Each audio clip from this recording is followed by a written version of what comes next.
there's just so many layers, and Mm-hmm. it's like I was talking to a friend last night, and she was like, "Man, you really chose the hardest career," and I was like, "I didn't choose this. This career chose me. Like, I wouldn't wish this on anyone. Like, give me a 9 to 5. Let me have a husband and kids. Like, let me have a normal life, because that sounds so nice and stable, and my life is not like."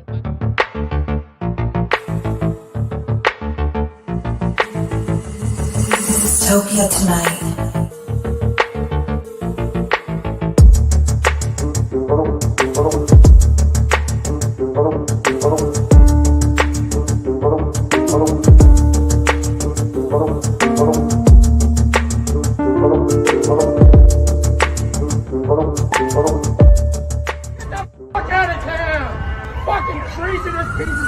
Dystopia tonight. Hey, what's going on, you guys? Not much. How are you? I'm well. How are you? I'm going to take this off the mic stand. Do it. Gets out of the way. Do it. Get comfortable here. Hell yeah. Yeah. No, I'm well. How are you guys doing? Pretty good. Not too shabby today. I definitely want to know if you knew the variance between the two different A teams. No. Oh, good. Honestly, I don't know what you guys. I was like, if they quiz me, I can't. Is A Team like an Ed Sheeran song? Is that what he was referring to? Yes. I don't like listen to pop music, so I mean, there you I go. probably should know, but that makes me really happy, because honest to fucking God, I thought I'm pretty sure everybody was gonna know. I butchered that. I didn't even realize it until Tom fucking said it like an hour ago. Like, he's like, he was talking about the song from Ed Sheeran, right? And I was like, while I was watching during an edit, I'm like, John, you realize that this was the song he was referring to? No. Beats me. I was thinking about why my car automatically plays my random ass iTunes music still. That's what I was thinking about when you said that. I'm like, thank God I'm not the only one who's like, Bluetooth just automatically flips onto some weird iTunes music that's still on my phone. Yeah, every time. I don't understand. Yeah, no matter what, even if it's supposed to do so, like, it's supposed to pick up whatever you were previously listening to, and my car does the same shit where it's like, nope, just rolling the dice. I shouldn't, but I listen to music on Spotify, but it only will play that if I automatically go to Spotify and hit play. Yeah, me too. But if not, it just plays Apple Music. And you know what? Lately, it's been playing all like the masters from my old record, because somehow they're in there. It's like a mixture of music I've paid for, and also, I guess, music I had on my iTunes, but I don't listen to iTunes anymore. Yeah. I really miss the days of having an iPod, though. And just having thousands of songs in one place. That was it.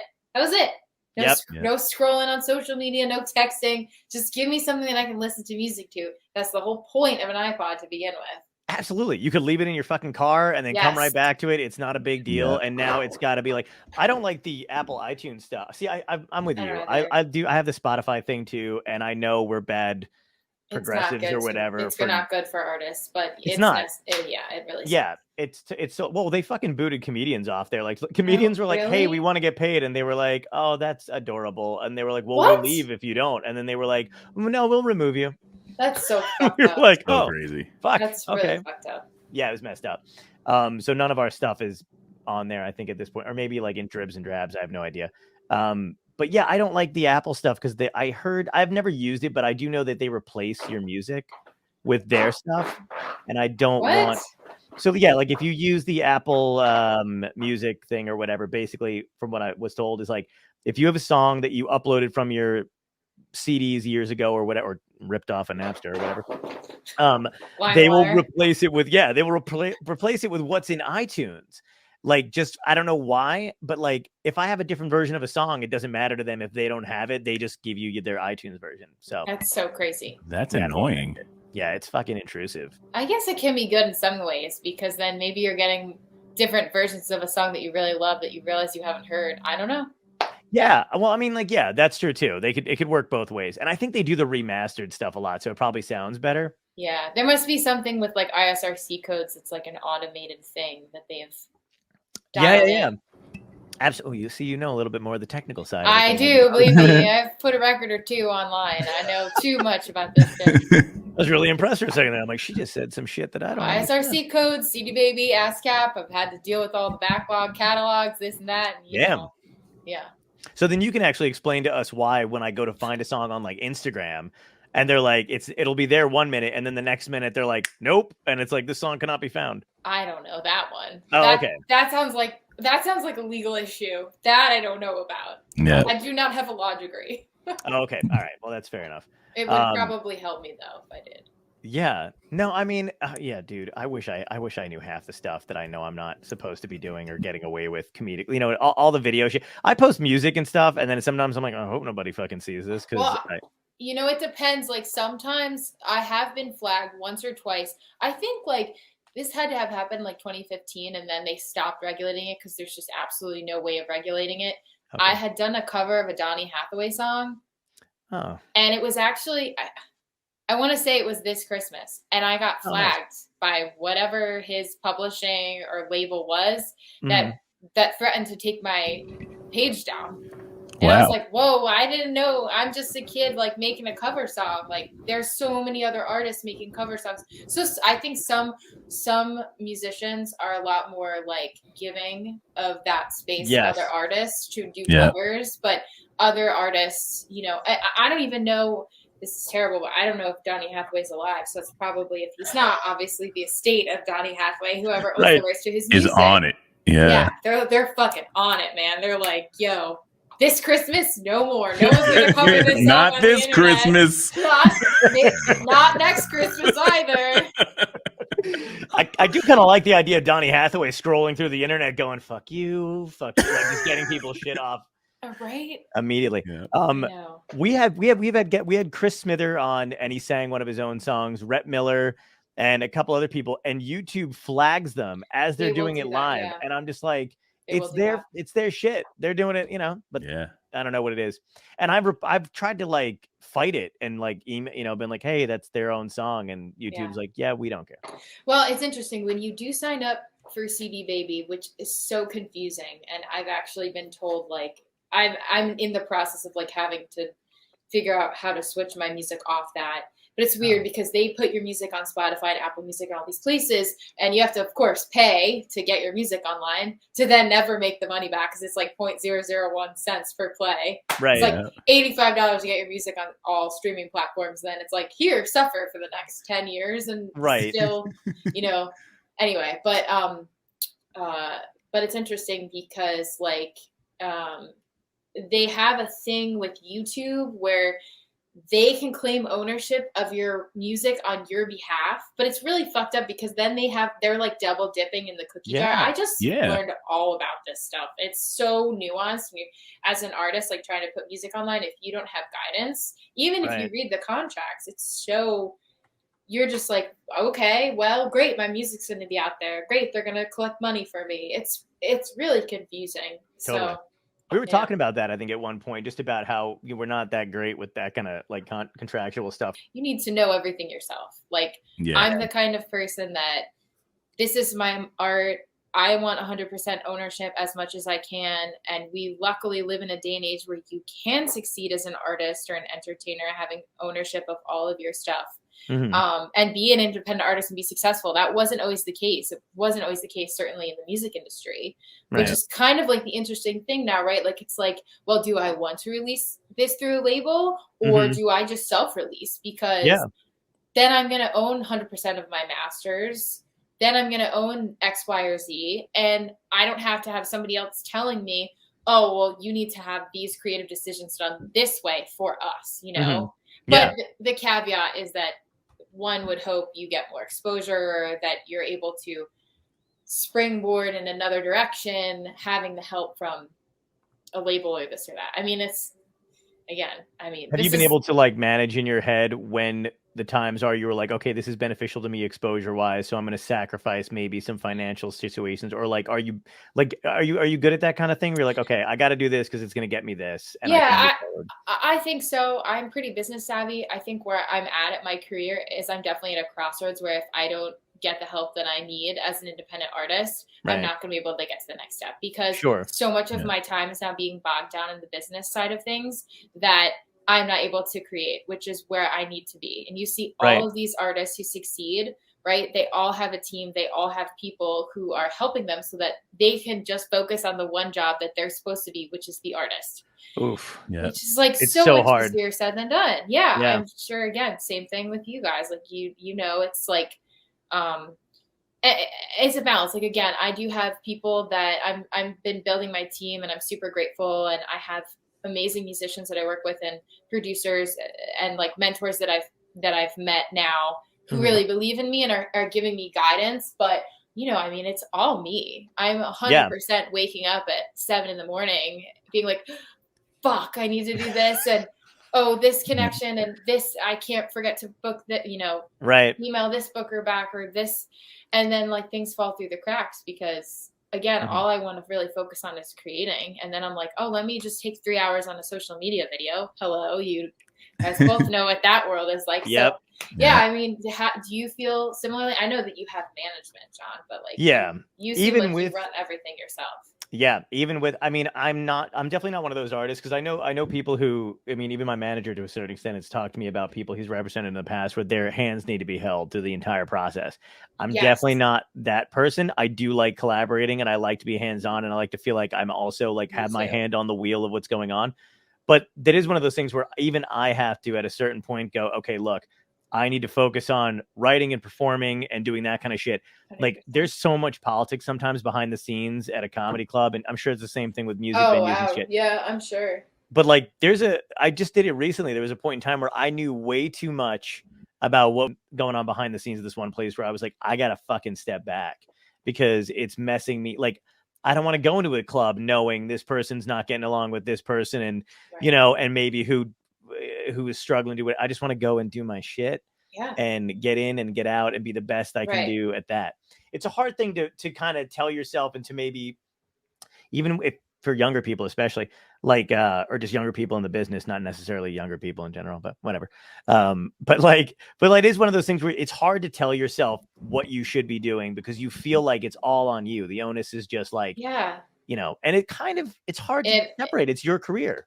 It is, when it's you and it's your name, especially. Like, even when you are a band and a collective, and you're still representative of that, but especially when it's your name, you're carrying all that weight on your shoulders. Sure. Like, that's the thing, is like, my guys, my bandmates, they help me to the extent that they can. They'll sell tickets. They're excited to be a part of it, but I can't expect things from them. And I don't, because I'm the one whose name is on the marquee. I'm the one whose name is on the ticket. And that's hard too, because I also am a musician that I love bands. I would love to be in a situation where it's a more of an equal sharing of like everything, where it's a camaraderie, it's a brotherhood, sisterhood, but also I'm a control freak, and I have a vision, and and so I'm finding the balance between like being a band leader and also being able to collaborate, also being able to trust people.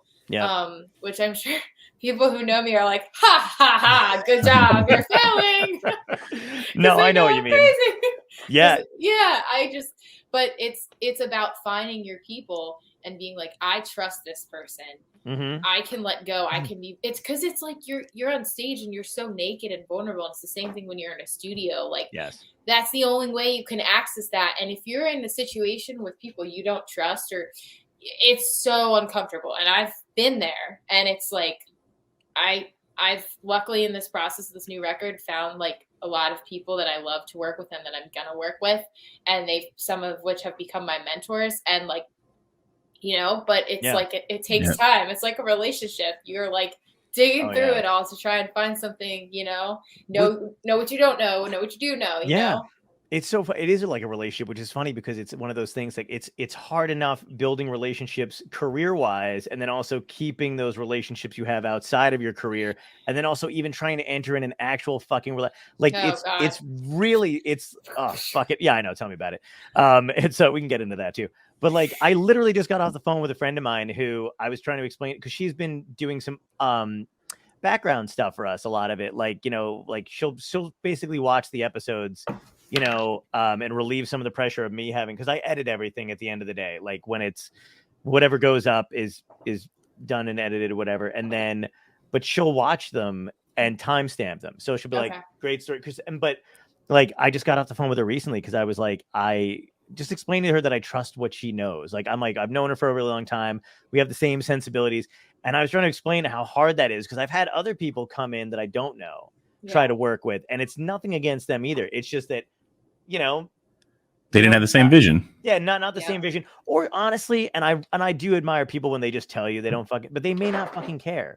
And if they don't care and they're just doing the job to do the job, the same kind of passion, the same kind of shit's not going to go into it. And it's, you know, it's a bummer because you have to be like, I get that you're good at what you do technically, but I need the I would rather have somebody learning on the job how to figure shit out, but have the passion to and the enjoyment of watching the thing that you're creating. You know, it's a hard high line wire to walk. Yeah, it is. And it's hard not to take certain things personally. And you go through all of these things, you go through these experiences, you go through these people, you go through like having to also be self-critical of just yourself and your art and your reflection on that. And then it's like, there's just so many layers. And it's like, I was talking to a friend last night and she was like, man, you really chose the hardest career. And I was like, I didn't choose this. This career chose me. Like, I wouldn't wish this on anyone. Like, give me a 9-to-5.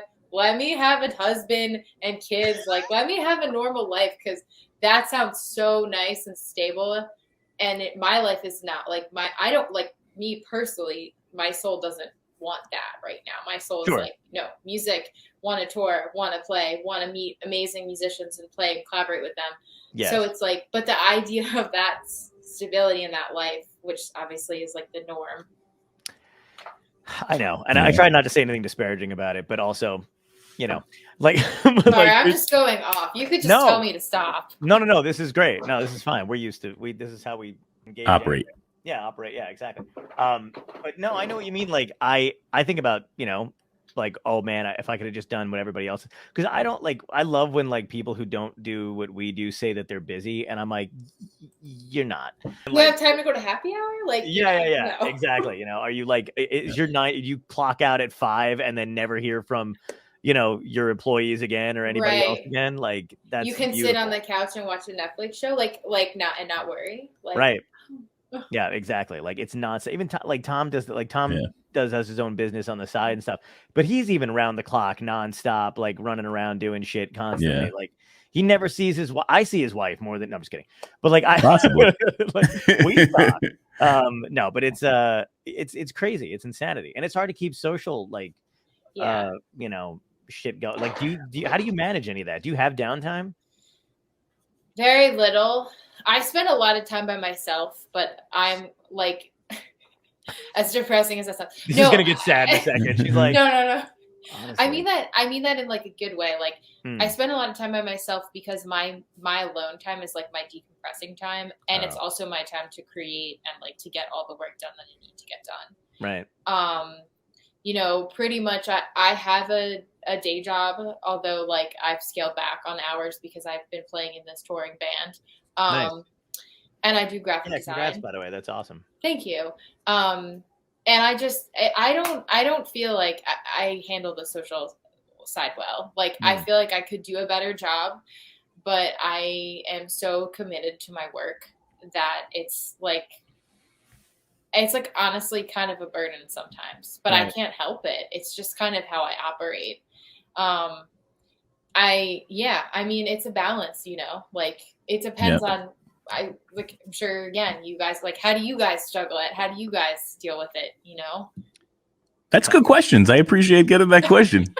John, you want to go first? Because I'm, I mean, I don't know. I think I try to manage it really. I do it in, okay. So I try to be like as good a friend as I possibly can be to like when people respond, I try to respond immediately. I don't know that I'm always in it like completely there, but like if somebody's going through shit, like I try to take the time out.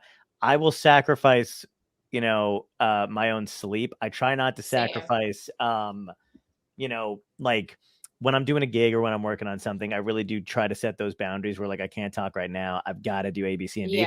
Yeah. But for the most part, like I do want to, because I want to have that social life so badly, I will fuck being like, I'm tired. I'll be like, well, I can be tired tomorrow or the next day. to my own detriment, which means at some point during the month or the week, I will crash terribly. Right.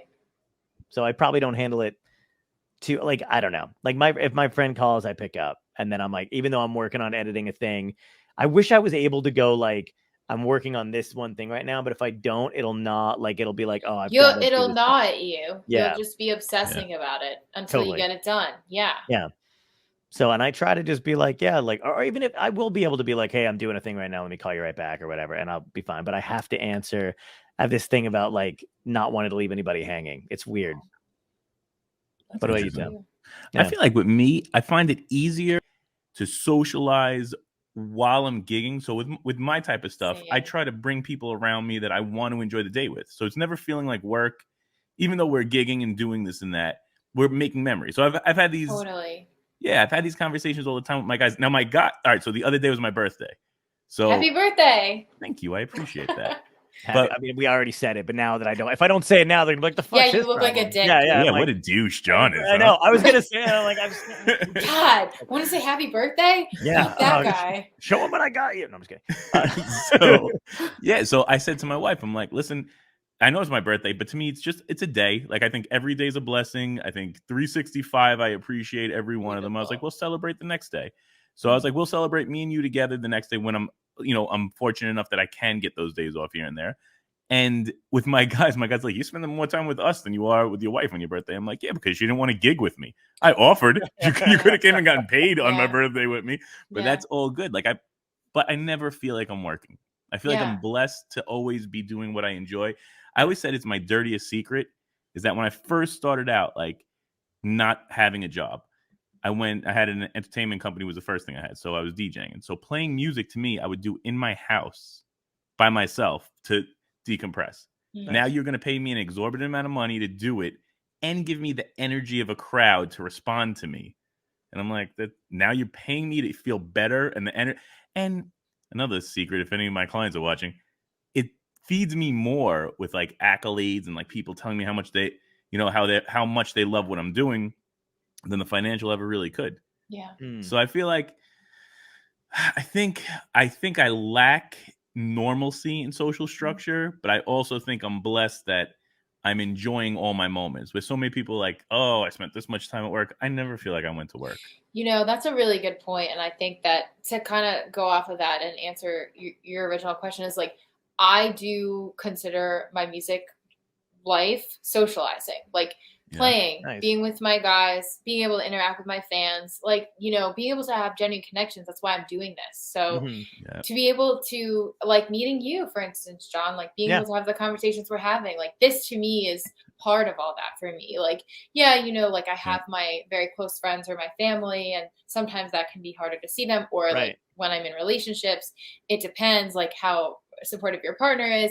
I think the same thing can go with like any industry though. If you're career driven, struggling with that, I also think, but no, I think that that's beautiful what you just said. And I think that like understanding that, like for me, I am so grateful and I love playing music and doing this, but it's when I am getting bogged down by all the noise and being overwhelmed. And I think that's like true for the world right now though. Everyone I talk to, doesn't matter. My brother's an architect and he's in Kansas City. And he's like, I am the most overwhelmed I've ever been because everything, here we go back to the craziness of the dystopia of fucking dystopian living and the chaos is like it's insane. Like cost of living, like social media. There's no way to set boundaries. I'm just going off on my soapbox now. Do it. So, but like, that's like the thing. I just think that we're living in a time where like technology is advancing in such a way that we can't keep up. We can't keep up. So, and it's plowing over us. That's the other thing too. It's like, it's literally just like a wave crashing on you like 24/7 as you're trying to keep up. And also like I don't like people who are young. Who were we talking about the other day? It was talking about the young people coming up and just being, who the fuck was it? Oh no, I don't know if you were here. It was Head and Heart. Holy fucking name. Jonathan Russell from the Head and the Heart. Yeah, that's right. You said the Head and the Heart. Yeah. So, listen to me. Go ahead. Yeah, I know. You said the Head and the Heart, and it went in one ear and out the other, and I was like, no. Give me a second. I think it's the Head and the Heart. But like, we were talking, like, he's like literally like, because we were around the same age, and we're talking about how like the younger generation is just catching up so quickly because we're falling behind technology wise. Like that's just how it always goes anyway. But it's like now it's we're doing it on camera. So like, you know, your inadequacy is like out, just exposed 24/7. If you don't have reels up, if you're not posting to TikTok and fucking all this other shit, it's like, I know, which is the stuff that I can't stand. And then I feel like an asshole even trying to post to TikTok because I look, you know, I mean, don't. No, it's horrible. That's just in your head, man. Oh, thank you. Oh, I thought she was saying don't post to TikTok. Stop it, John. I thought You're she was embarrassing she was yourself like, and your friends. Like, get off TikTok. No, well, also fuck TikTok, but also it's like to do what we do. It's so important. Yep. Like so many people in the industry have been like, you need to get on TikTok, and I am, but they're like, you need to be posting all the time, all the time, all the time. Like, so can you dance for us? No.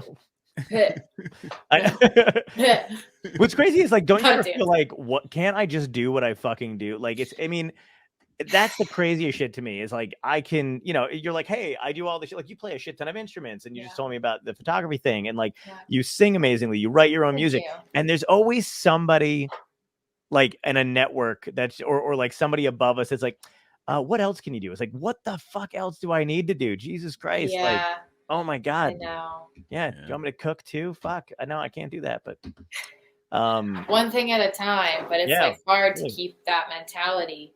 I think it's really important though to just continue to be blessed. Remind yourself of the gratitude. Like for me, this is going to segue into my next record title. Beautiful. Life is all about acceptance and gratitude. And it's very difficult. I guess I say that because it's very difficult for me to feel that all the time. And I've had to like train my brain in order to, oh no, wait, there you are. Okay. I'm back. In order to like remind myself of that. And so the next record that I'm putting out, the title is Acceptance. At least it is as of now. Love it. Who knows? It might change, but for the past 2 years, that's been the title. So nice. And do you know when it's coming out yet or no? I'm not entirely sure because we have, as I've told you and was sort of alluding to before, we're shopping it. We're going to see, you know, if anyone has interest. Everyone I've spoken to, like that has been helping me and giving me sort of guidance, as well as people and friends that I know in the industry have all said, you should definitely shop this. We think this has a lot of potential. Right. It's definitely a step above my last record. It's like hard for me to think about my last record because this is just like, in my opinion, light years beyond. Nice. Although I still have issues with this, of course. Oh, well, that's my question. What I was going to say, how good, like, so now that like, cause you're in a waiting period, you know what I mean? Like you've got some time in between. Are you able to stop yourself from going back and going like, I could make this or I could change this lyric, or I could do like, how good are you at leaving it behind? Oh, well, I have to. Well, so it's still so like the mixing is still happening. It's still being slightly tweaked and I just need to stop. Like it's like this record has been a clusterfuck in a lot of ways. And I give so much praise to everyone who's involved because I sort of tried to do this as an experiment to work with like different producers on different batches of songs. Nice. But it ended up just be like working on 5 records at the same time, which is absolute insanity. Wow. And as you can imagine, not very cost effective or time effective. Right. So, you know, and originally I was like, oh, each producer I'll have them mix their own songs. Just didn't happen that way. I ended up mostly finishing the record with, Eric Romero from the Front Bottoms, who did most of the record with me, and I love the Front Bottoms. Oh, me too. And Paul Ritchie from the Parlor Mob. Oh, nice, very nice. Who's become a very close friend of mine and my mentor. I'm super grateful to him because he really there were lots of little things that had to be. I mean, I don't think one song of this record was recorded the same. I recorded guitars in my house, vocals in my house. I comped things. Just it's insane. So I had one guy mix it and. You know, it's just been God bless, you know, because it's been a lot to kind of funnel that all down. And it just always takes longer than you think. It was the same thing. I did most of this other song with a producer in New York. And then the way that things were spread out, I kind of was like, oh, I'll just do this one song and finish and then move on to the next. And I had everything scheduled. So it was once I moved to the other batch of songs with the other, then I had to, a month later, I sat with Eric Romero and did 4 songs with him, and then I was just focused on that, and then the other stuff got kind of pushed back, and then wow. Long story short, made a lot more sense to just like finish all the overdubs, mostly here in Jersey with Paul and Eric.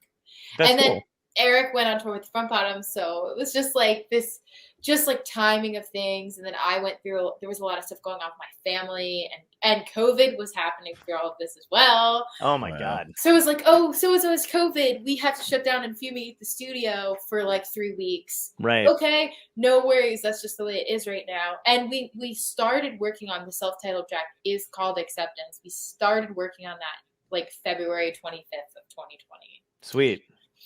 So at Paul's studio New Future, which he also had to close in 2021. So we had all of these like factors, but that's part of like the monstrosity and like also comedy of errors and story to this whole record. You're wildly patient, by the way. Like that is a long fucking time. I don't know. Oh no, you're like you should hear the backstories.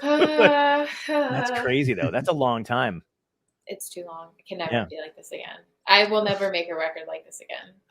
How long does it take you in between? Like, I mean, like, you know, between your other ones, like, is it something you think about, or like you plug it and then go, I need a break from writing? I know. I already have like a whole new batch of songs that I'm ready to record. Like I need to, like my whole thing is like, you know, my last record from soup to nuts, from tracking to mastering took us 5 months. Wow. Everything took, it was like February, done in July. And that's how I like to work. Like I like to get in the studio and just like I play drums on everything. So like we'll do scratch guitar and vocals. And I will play drums with my bass player. We'll do that live to whatever is the either click or the track or the combination of clicks, because one of the songs changes tempo like 7 times. Wow. So that was fun. Driving my producer, thank you, Paul, crazy. I literally threw him like the 2 most complicated songs. I didn't even realize it. And it was just like this one song. It was like tempo. And, you know, but we got it. And then we do all the other overdubs. So nice.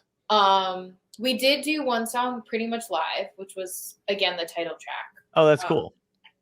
I got to ask you, and this might be a hard question to answer about yourself in particular, but you seem to be able to draw in all these other artists to collaborate with you. What do you think it is about yourself that you've got this like kind of like collaborative personality? You know what I mean? Hey, man. Sorry, no, go ahead. I've got an answer, but go ahead. Just bring it in. That's all. Can I tell you how much of a moron I am, though? Is that you said my last album from soup to nuts, and I was like, did I miss one? When did she name an album from soup to nuts? I'm an idiot. No, but in my head, I was like, that's using it as an expression. Listen, I'm changing the title. It's from soup to nuts. I was like, did I miss an album? What the fuck? No, that's very literal. I appreciate that interpretation. Thank you.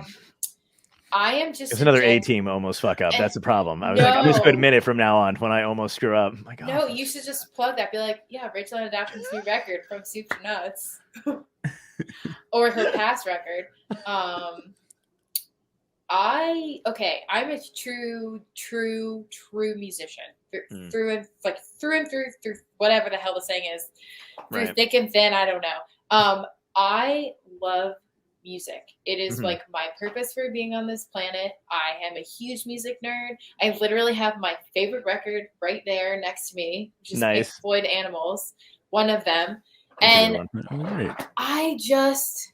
Yeah, thank you. Someone just wrote. That's awesome. Yeah, I just love music, and like ever since I was a little girl, and I just think it's like being genuine. Like you find your people, you put it out there. It's like that's what I was saying. This record has been such a crazy process, but meeting, I knew Paul for a very long time, but being able to work with Paul Ritchie. Like we just clicked, and we all love the same music. We all like the first day that Eric and I jammed with Dan, we were talking about how much we love Floyd. And I spend my time, like, if this isn't a joke, you know, this isn't just like, oh yeah, I love it. Like, that's all I do is listen to records and think Right. about fucking compression and EQing. And like a lot of times it's like hard because I try and be like social and normal in public and or with musicians, and they're like, Rachel's so weird. All she wants to do is talk about music. Can you just like chill? Like That's stop awesome. talking about music.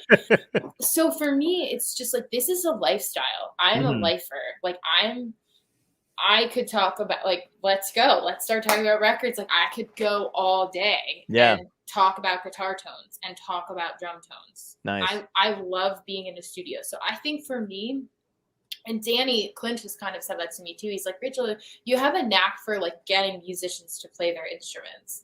And it's because it's just like, that's just the truest form of who I am. They can tell you're genuine and enthusiastic about it, and you have like a knowledge of what you're talking about. So they're probably like, oh, finally somebody I can fucking, relate that to. Appreciates it, or that they appreciate their art. Like you truly appreciate what that person is doing that makes them happy. Oh, thank you for saying that. Yeah, it's true. I mean, like even growing up, and it's why I've always felt like I've always been a little bit of a loner, but when I hear the stories of artists talking, I can really relate because I don't know. That's why I say this is like my calling and it chose me. I just think that I think as artists, we're all just adversaries. Like when I write, it's not anything I think about. It is like, okay, I have something to say and it's going to come out of me. I don't really know what it's going to sound like or where that is coming from, but it just, that's how I felt. That's the message. So I am grateful for that. And I know that I have spoken to other artists and they feel that that's a similar thing for them as well. Do you write? Like, how do you usually go about making a song? Is it usually like something that like you wake up with a tune in your head and then you write it down? Is it music first, then lyrics, or is it a combination? It depends. It's really whatever comes to me. Like usually I will just be like going through shit in my life.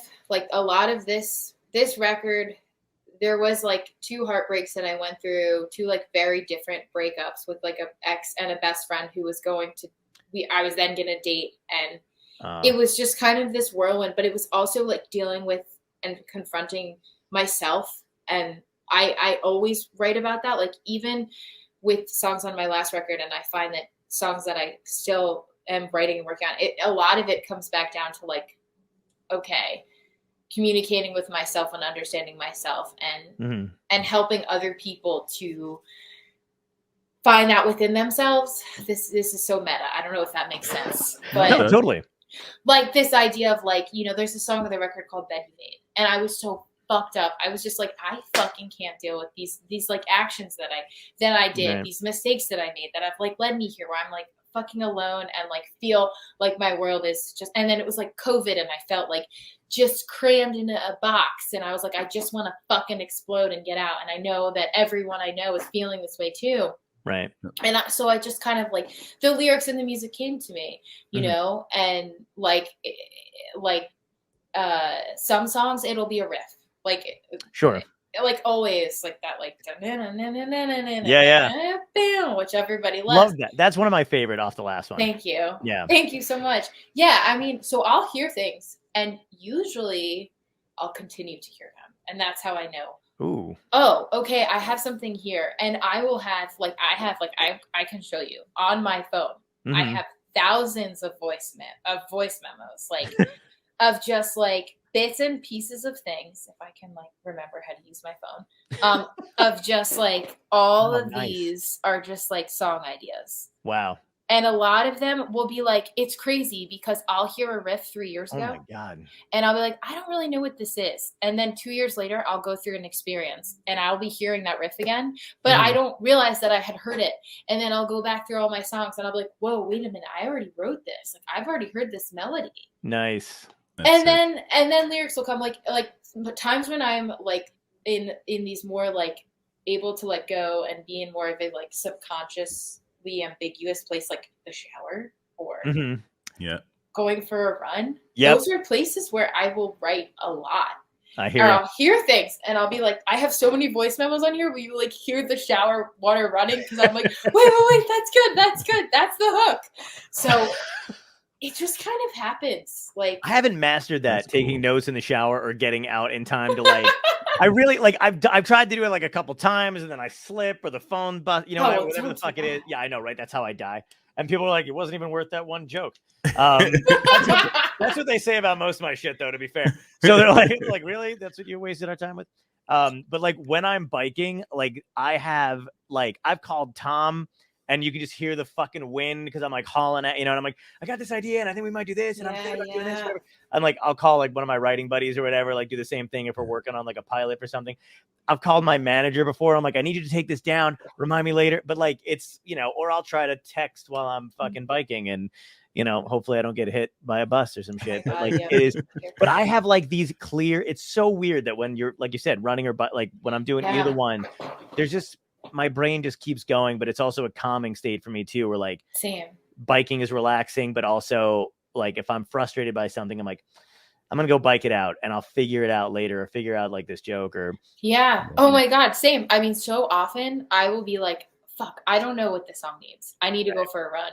I need to go for a run. I need to just listen to this 4 times in my headphones and figure out what this bridge is. Or like I will many times, like I have alternate versions of songs. Like I don't remember like there were like 4 different bridges that I wrote for Always. And I was like, I don't know where this song is going, but it needs this like bridge to outro thing. Mm-hmm. I also just like love 90s alt rock. So that like inevitably just like sprinkles in all. Dude, this music. whole fucking show is 90s alt rock. I love it. We've had Third Eye Blind. We've had the Gin Blossoms. Toad the Wet Sprocket. Art from Everclear. Art from Everclear, Fucking Twice we had on. Who the fuck? I'm forgetting people because I suck. But other if anybody's wondering like us, I'm like us. Hello, hello. Write it in, phone it in, everybody. I know, right? It's when I just fake move my mouth and then I edit it in later. It's I'm like tracking. We had Tal Bachman on the other day. And keep trying to get other people that are 90s alt rock and shit like that because I just. Booking nostalgically is, I think. Who do we have on from the brewery? We had somebody on that they were having a drink with the band. It was Chris Reed from Third Eye Blind. They were all together. Oh, that's awesome. I can certainly link you up with the guys from Blind Melon. They're really good friends. All of them are wonderful. Fucking love that. He's amazing. And Christopher I love. And Travis, who's the new singer. Travis Warren is the new singer of Blind Melon. He is not only like the most incredible human, but an amazing singer, like can totally do Shannon justice, but also an incredible songwriter. He's like, during quarantine, I got to like do some harmonies and play a little guitar in one of his songs. It was so cool. I'll send it to you. But like he was in California and Christopher's at Joshua Tree and they link up a lot. But anyway, so it's like, What do you so like because when I'm biking or running or anything like that, I'm always listening to music, and then like I can listen to, it's probably the ADD, but like I can listen to like music and then like also like build a set, like I can have that shit going on in the background. But what do you do? I mean, you can't be listening to other people's music while you're trying to write. No. So, like, what do you do when you're running and biking? You just clear headed, like if I'm in a writing mode, I have to only be listening to my songs.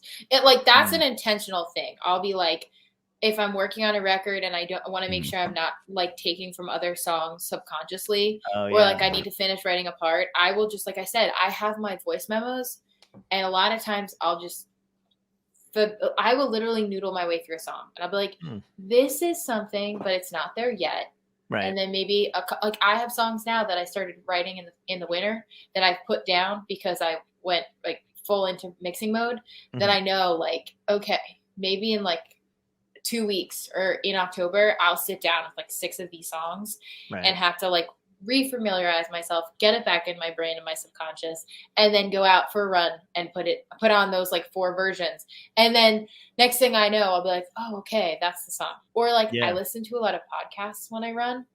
Like when I am in the process. Any in particular? No, I'm just kidding.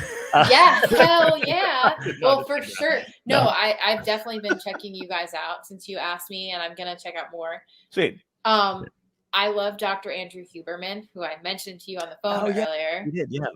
Love him so much. He's a professor of neurobiology and ophthalmology, and he's just like, he is like So which we also spoke about earlier, I'm like a huge science nerd as well. My dad was a doctor. So Really? Fucking awesome, by the way. And if I honestly wasn't pursuing a career in music, I probably would have been a doctor. But what kind of doctor? I don't know. All right. I don't know. I just probably like general practitioner. Nice. You say that now because all my friends that became doctors like, I'm going to be a general practitioner. I'm going to help people. Then you start getting paid as a specialist or as a research doctor, and it's. I mean, honestly, neurobiology I'm fascinated by because who isn't fascinated by the brain, you know? We just had a guest on who was a neurobiologist. She was a neuroimmunologist. Yeah. But she also studied neurobiology. Yeah. So interesting. So Dr. Kuberman, like he's just has a way and he's like blowing up. Like he's everywhere. Yeah. But his way of giving information, he's all about optimizing every single aspect of your health and your mind and your body. And the thing that I love about him is he brings a lot of mindfulness and like Eastern philosophy into the conversation, but he has real scientific research to back it up. Like, oh, nice. There's this movement in like neurobiology now, and like, like neuroplasticity and all these things, the idea of like changing your thoughts and changing your mind. And like you were saying, Tom, about like, again, the whole gratitude practice, like there's scientific proof in studies that this really works and it helps to heal people. So I love learning about all of that, and I find it super inspiring. So I've been listening to a lot of him on my runs. It helps me to That's awesome. Clear my music brain a little. Yeah. It also gets you thinking about something. I like when things get you thinking about something different. Tom and I have talked about it a million times before, where if you kind of like distract yourself with something you're not necessarily used to absorbing, it'll get you even more like in a creative space to thinking about something else. Yes. Yeah. And I really love mindfulness. Like I love Alan Watts and like all of these. Oh, Alan Watts is fucking the best. I've been reading the book again, and nice. These things that just kind of again like keep me grounded because I'm such a head case, and if I don't do these things, I go insane. Yes. And no, I know what you mean. It's hard not to be. People have been posting a lot of Alan Watts stuff recently too, and I didn't know if it's one of those situations where because I was looking for it, I kept seeing it more, or if everybody's kind of becoming more aware of who he was, So, but I love, watching that kind of stuff and reading that kind of shit. There's a great book. You should read it. It's called Pieces Every Step by Thich Nhat Hanh. It's all about being in the moment. Yeah, I've been telling John to get it. I'm going to give it to John. I got to get it. Yeah. I love that. I think I've heard of that actually. Yeah. That's awesome. Yeah, I will definitely check that out. Yeah, very Buddhist principle. I remember reading it when somebody gave it to me that they were like, oh, you need this. And it just talked, and it's changed my perspective on so many like random things. So like doing the dishes, he's all about like being in the moment. Like don't lock everything else down. Just concentrate on cleaning the dishes and feel the water on your hands and feel being, and it made me enjoy doing dishes. Like I will not use a dishwasher anymore, which is crazy. That's amazing. Yeah, wow. It's crazy. Well, and I'm a huge believer in all of life it all comes back down to being present, which is like the hardest thing. And I just think our society and our culture, like in America especially, I guess all over the world, but just like the way that technology is now and social media, takes you out of being present and being here. And it's so fucking damaging. I mean, so you have to really find these tools. And that's why I love listening to Dr. Huberman, because he's just he has such a brilliant way of articulating it all. And he gives you so many resources and so many things. And he's just like a brilliant scientist. So then the way that he talks about the human body and the mind, you're just like, damn, shit's complicated, man. But whoa. Yeah. I don't know. I'm fascinated by that stuff. I'm going to have to look him up a little bit more, because I've seen a couple interviews with him, but I haven't done any deep dives into what he talks about.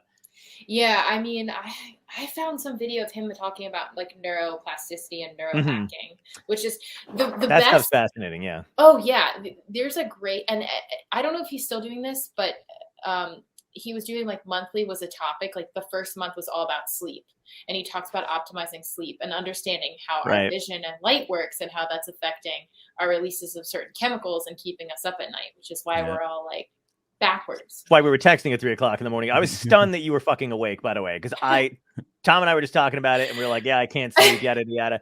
And then I knew everybody else was asleep, and I was still doing stuff. And then I messaged you, and you got right back. And I was just like, Oh my God. Like, what? It's so bad. It's because honestly, being on tour really screwed me up. Yeah. We had one night at Martha's Vineyard where we got back at 4 a.m, and then that was it. Yeah. Absolutely. Martha's Vineyard is nice. Did you get the Alex Kintner, which is a sandwich from the Jaws? What? You've seen Jaws, right? Actually, it's been a really long time, but but you have seen it. It's been a really long. No, no, but like I can't really remember. I can't really remember specifics. But Alex Kintner is the name of the little boy that the Jaws murders. I don't want to say murder, like he fucking had a plan. There was intent. It was you're right. It was intent. Right. He was a Twinkie. Yeah, but the kid goes out on a float. But they have if you go to Martha's Vineyards, there's a sandwich shop there, and they have one called the Alex. Did I just make this up? No, I hope you did, because I'm gonna go there now just to get this. Because I vaguely remember like also tweeting. Oh God, no, it's real. It's real. He's telling us a bit. No. I can't. All right, we're just here for the bits, man. That's what I'm here for. I think it's called the Alex. Maybe I think it's called the Alex Kintner. I think I may have added that I would like to have it, or it should be ordered on like a little bowl with so you can capsize it and with I don't know. God, that's so good. I'm gonna cut all this out, by the way. none of it's making it in now. But yeah, that's so cool. Good. Yeah. I would love a compilation of everything that you say. I'm gonna cut all this out anyway. Because there's so many things that probably hit the floor. There's a lot where I'm like, this is not making it into the show. This is gonna be all 5 minutes. No, it's all endearing. It's you, man. Just lean into it. Be you. Yeah, that's right. You're right. I will be my authentic. I'm just gonna take the jag. I'm gonna get comfortable to my own. Hey man, I don't have shoes on. I'm pretty fucking comfortable. I was like, there's no way wearing shoes for this interview. I'm gonna be. That's for save it for the Dystopia OnlyFans that we're doing. Okay. So that she's like, oh God. Not yet. Only our guest feet. Yeah. It's only we have a guest feet page. No, I fucking hate feet so much. It's not like just the thought of that actually already. Can I tell you a ridiculous thing that happened to me today? Please. Yes. So I was gonna post this picture of me that was like me talking with my hands, and I thought of this like funny caption and everything because social media, took way too much time to think about this shit. I was so mad. I'm like, God damn it, 2 hours of my life. Stop. Mm-hmm. Just stop. How did I get done? In this picture, I don't have shoes on. And I was like, and it was showing my feet, and I was really uncomfortable. Like, I really thought about this. I was like, I don't know that I should post this. Like, people are going to be like, some fucking creep weirdo is going to be like, oh, cute feet. Or like, ew, feet. Like, I just don't want to go there. Yeah, so I didn't post the picture. But I was thinking about this for like 5 hours today. It can get in your head. I had this middle-aged woman message me on Instagram the other day, and she was like, when I see you at one of your shows, I'm going to touch your hair. And I was like, the fuck you are? Like, in my, like, I didn't, like, I mean, and I don't even know, it could, whatever, but I was just like, I got really like, I was like, I don't, I fucking. You do have epic hair.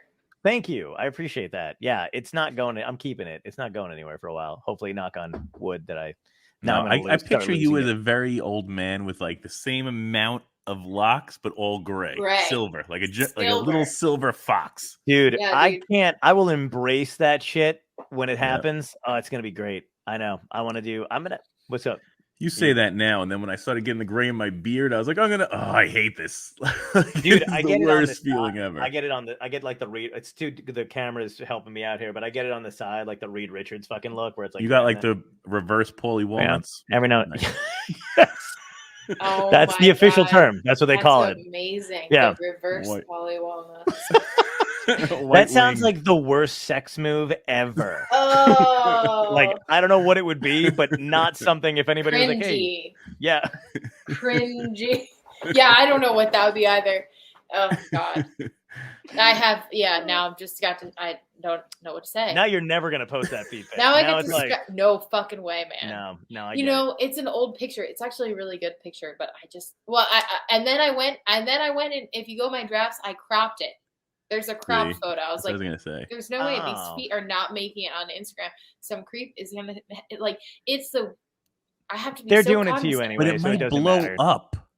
Yeah, that's true. It could blow up. But you can really fuck with them and leave the feet in the picture, but get an app that gives you that blur effect. So just blur it out. And then you'll get people being like your background, because I'm really curious what's going on behind you. You do not want to know what's going on behind here. There's just shit on the. I was like redecorating, moving shit around. There's a no. So anyway, I was about to be like, let me just no, I'm not. Stay I on see a after the desk show. We'll chair. turn it off. Yeah, there's for a sure. desk chair. So like back, it's kind of unblurring as I do it. There's Here's a like desk. I have a drawing computer there. It's like a Cintiq, it's called, and it's where I Oh. do like cartoons and shit and stuff. And there's a person. I have a body that I have a sports figure just in a glass cage that I'm collecting, and like when I get out of here, I'm gonna fucking kill you. But every time I come by, he just screams it. But what were we talking about? As I'm confessing to things I didn't actually even do, and I'm like, it's fucked up. Oh yeah, you blur it out, and then they'll be like, how much to unblur it, and then you rake in the money. Yeah, that's and true. You take us all out to dinner. Yeah, you get that money like that girl from Catch Me Outside. Get some sushi. Oh my god, that's old as shit. Yes, there you go. You didn't see what happened with her? No, what happened recently? Yeah, not too long ago. She turned 18. She made an OnlyFans, made like $1 million first day. Right. See, this makes me so sick to my stomach. I so sick to my stomach. I'm sorry. Me too. I'm glad we both had the same. I got so sad. That legit happened. It does. It like makes my body hurt. Like I have like a visceral response where I'm just like, no, like my mom was saying something about how she's like, nobody wants to work anymore. I'm like, yeah, because like OnlyFans exists. Yeah. And girls are making millions of dollars selling pictures with their fucking feet. It's like so like do something real with your life. Like be passionate, be driven for something.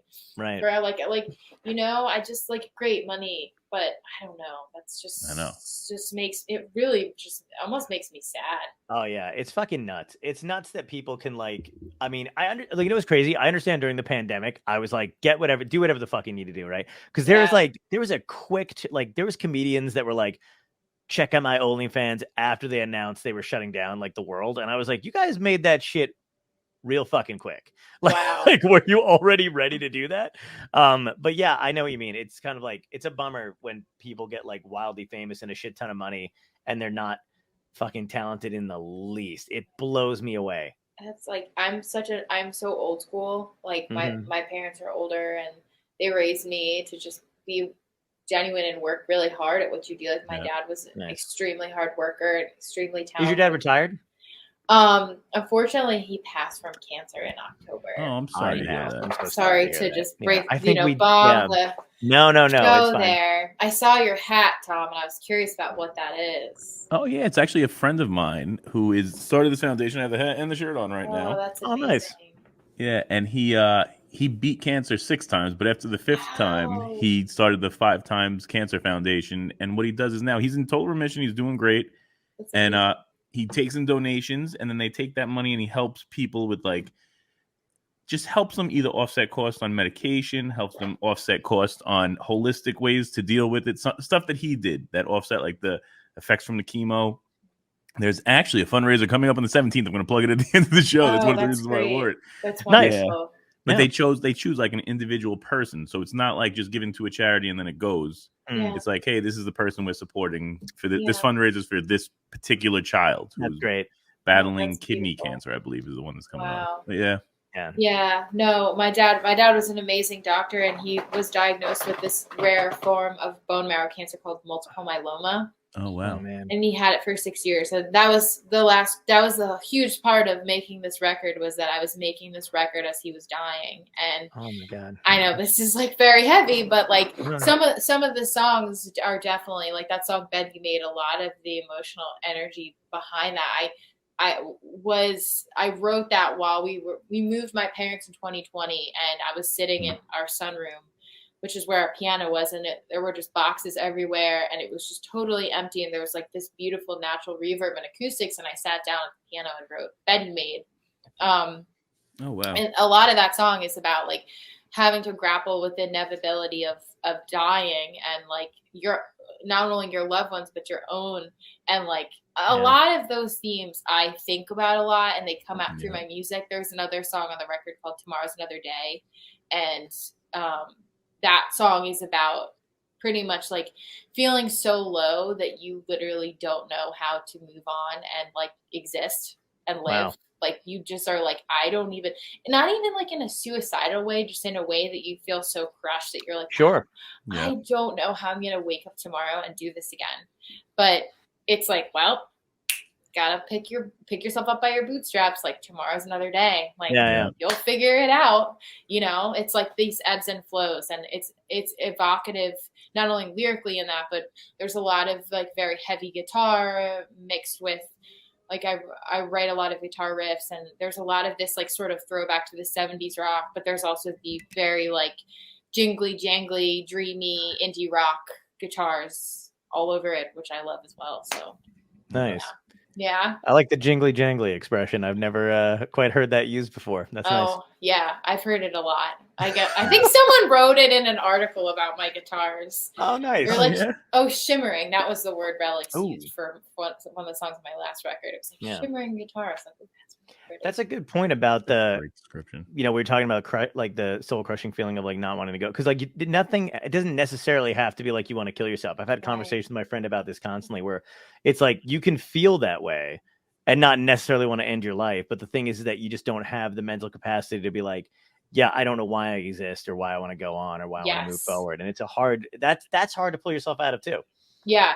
And it becomes this sort of like more existential, just like I have always been a very anxious child. I was a very anxious child, and it was because I thought a lot about existence as a kid. Me too. Really? I swear to God, my mother said I used to cry at like 3 or 4 years old, cry in bed. And she'd be like, "What's wrong?" I'm like, "We're going to die." She's like, "No, everybody's fine. You're fine." I'm like, "No, Mom, you don't get it. Sooner or later, we're all going to." And I still feel it. I just don't cry as much about it or out loud as much, but it's still in there, right?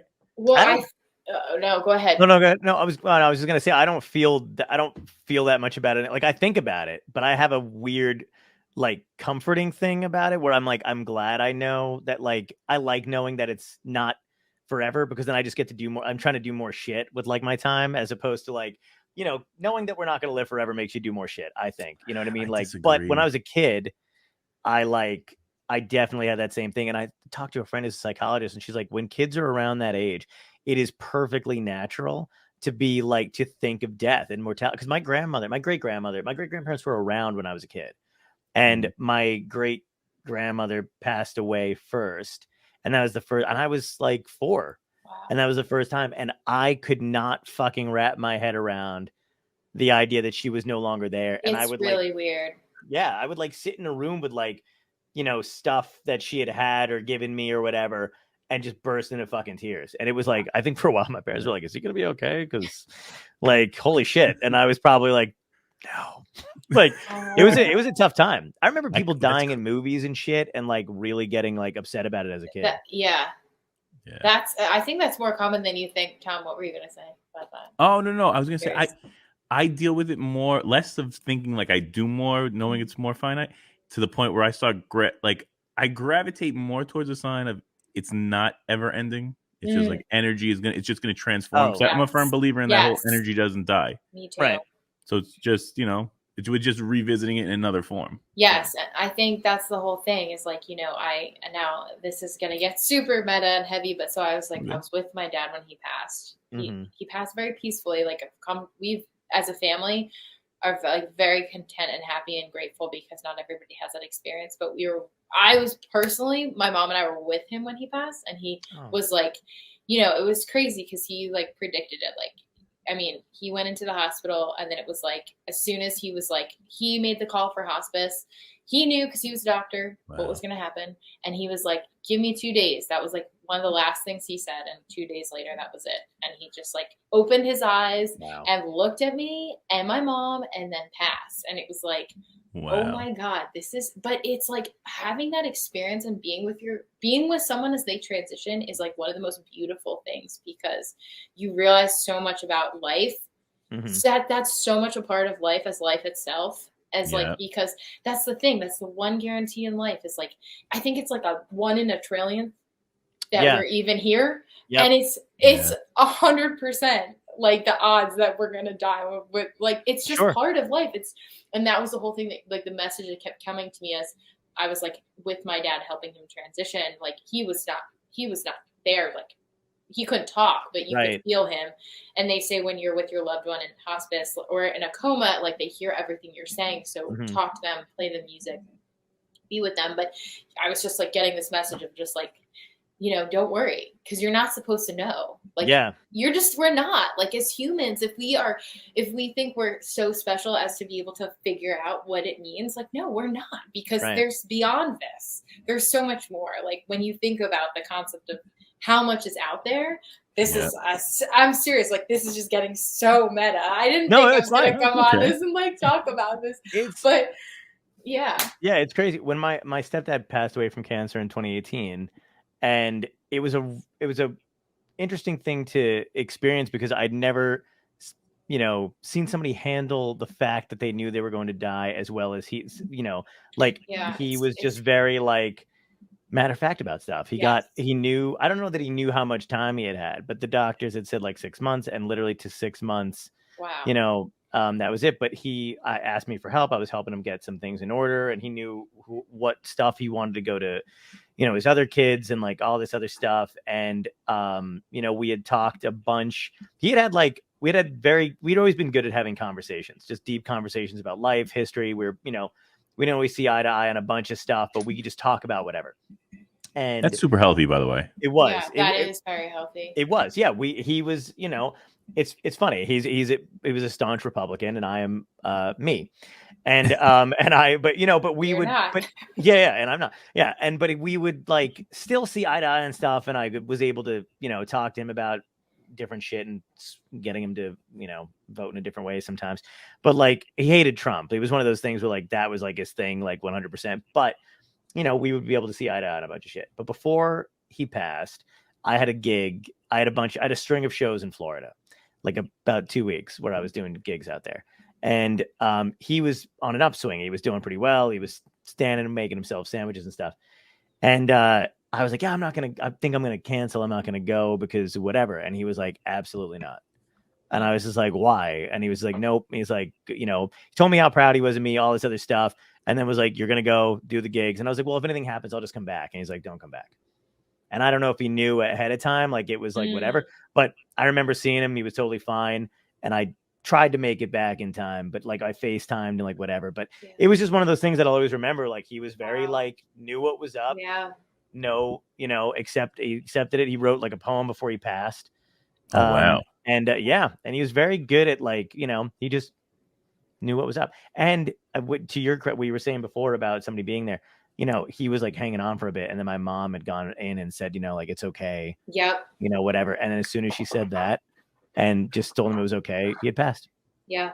Wow. That was it. It's crazy. And I believe like, it's so crazy. Like I believe what you said, Tom, about like this sort of transfer energy, because to me, that's what makes sense. Like, everything else to me, it's like, okay, heaven, hell. I think personally, heaven, hell is a state of mind. And I think that we're living, you can be living on this planet and this time-space reality and be living in either heaven or hell, depending on how you choose to. Perspective, yeah. Or like you can't help it. Like I kind of oscillate between the two sometimes because I have a tendency to like go towards the dark, but have to keep myself in the light. Mm-hmm. Yeah. And that's part of why I really relate to like studying and knowing and hearing about mindfulness and a lot of these like Eastern philosophies and religions. But like the thing that makes sense to me is that like energy can neither be created nor destroyed. Mm-hmm. And when you think about the fact that we're all made of the same stuff as the stars, and it's just crazy. Like my dad was in a dream the other night and he called me and I was like, hey dad, where are you? And he's like, I don't know, but don't worry. Like I'm here, I'm wherever I'm supposed to be. Wild. And I was like, okay, well, we miss you. And he's like, it's all good. Like it was so weird. It was just like a 2-minute phone conversation in my dream. And I was just like, I don't really know what that means, but maybe it means something, Yeah. Absolutely. Anyway. That's cool though. I don't ever dream of, I mean, maybe I've had dreams about like, I don't know. I don't talk to anybody, but I've had dreams where my stepdad was in it, or like this other guy that I used to work with for a long time was just like a great friend when he'd passed away. I had a weird fucking dream. Okay, this maybe counts. So, there's this dude. His name is Frank. When my friends and I used to work at Island Beach State Park, we worked in the front of the gatehouse. And Frank was nice. He was in his 80s. Oh, me too. And he was in like the 80s, and he was in his 80s, and he used to be a lawyer, but he retired. And he worked at the beach and he used to work the window all the time. When he and I used to have, I used to work the late shift with him because he, was older. So I would stay until like it was time for him to go home. And we used to just talk all the time about shit. And he got close to my other friends because I got my friends' jobs there. Because as we were talking about working with the people you love. So like I would just, my friends and I, whatever, we'd work there. And so he had passed away. He'd retired first and then he passed away.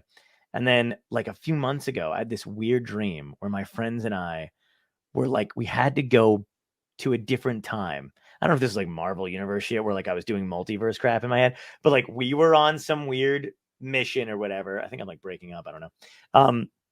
And I wound up running into Frank at this place that at my old elementary school. This is so weird. The setting was bizarre.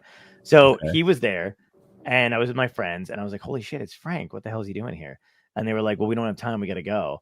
And like, I'm like, no, I want to talk to Frank.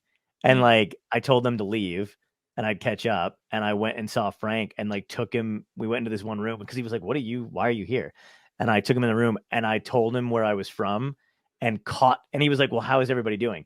And through the rest of the dream, I just caught him up. I'm like, I'm doing this. Everybody's doing that. That's everybody's good. Trippy. So-and-so's got a kid. Yeah. And I woke up and I was like, what the fuck was that about? Like, I just caught him up on everything. It was weird. You were just checking in. Yeah. And then I wasn't like, any lotto numbers? You know what I mean? That would have been cool. But like, anything I should play or, you got a Farmer's Almanac on you from the future? Did you ever watch Lost? Oh my God. 4, 8, 15, 16, 23.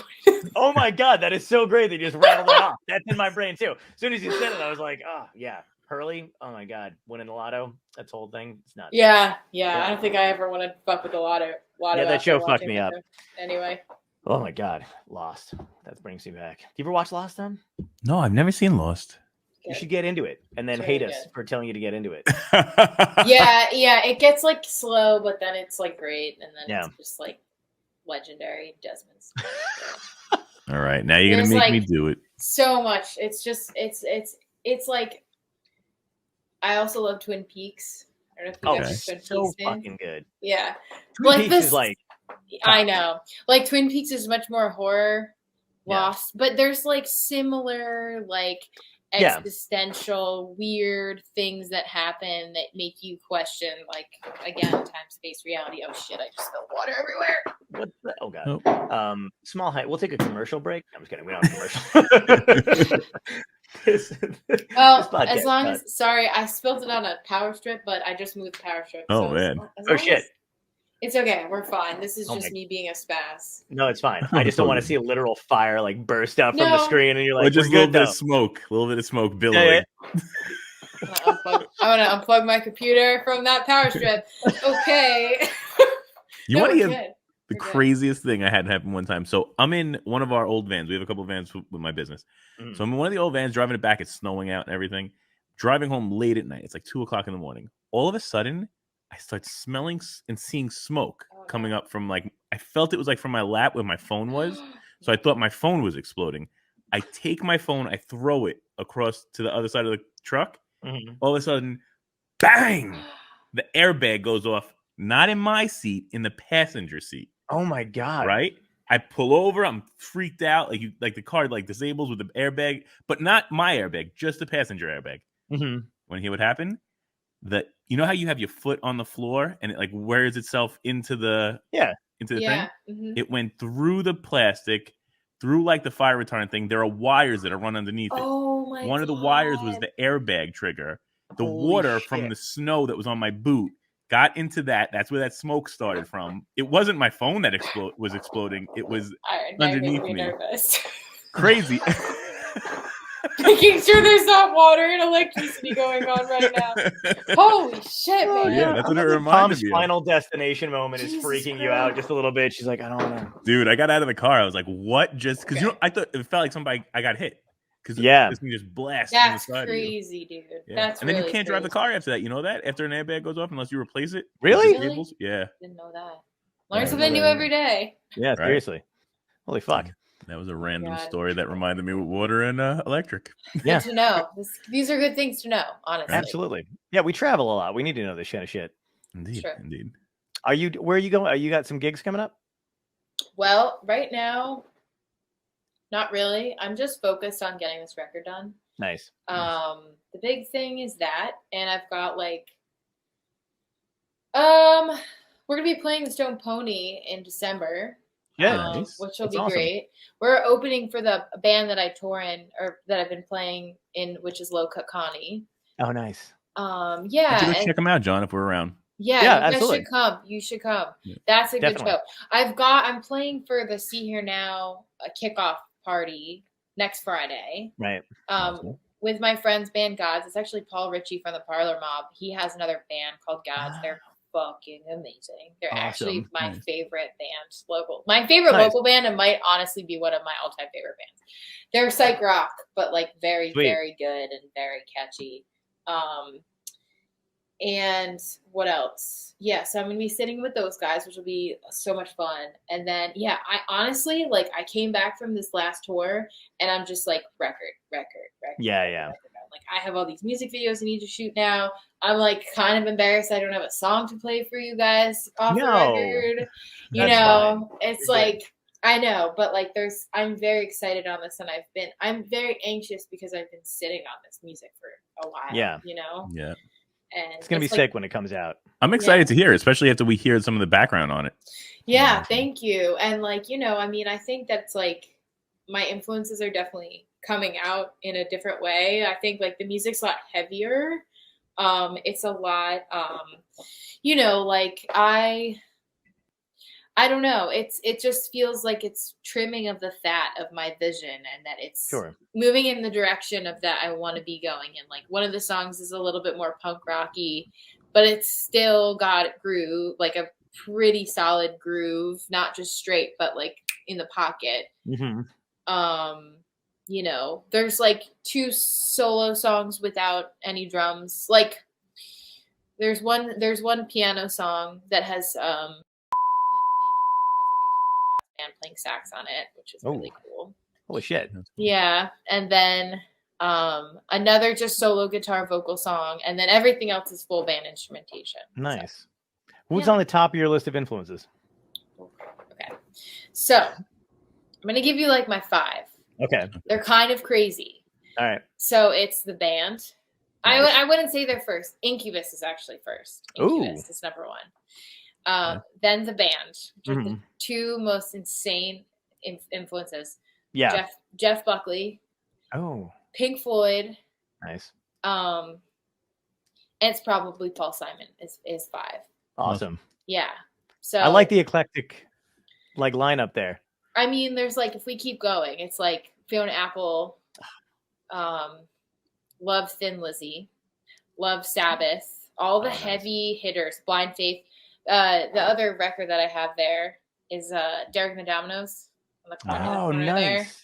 there. Which I like. I love Derek and the Dominoes. I mean, I know everybody, like, some people are like hit or miss about Clapton, but for me, it's like Blind Faith and Derek and the Dominoes were 2 very pivotal bands for me. And Ginger Baker is a drummer. What else? Yeah. So, I mean, Ginger Baker. Yeah. Oh my God. I know. And I heard your little Stuart Copeland interview where he talks about Ginger Baker, and I was like, oh. I know. That's like, I was like, what the fuck? He's talking about Ginger Baker playing the last thing. I was like, what the fuck? Right? He just gestures like nonchalantly to his, like, he's like, yeah, and they were right over there. And that was really cool. Yeah, he was a fucking blast. He's so cool. Just a great guy.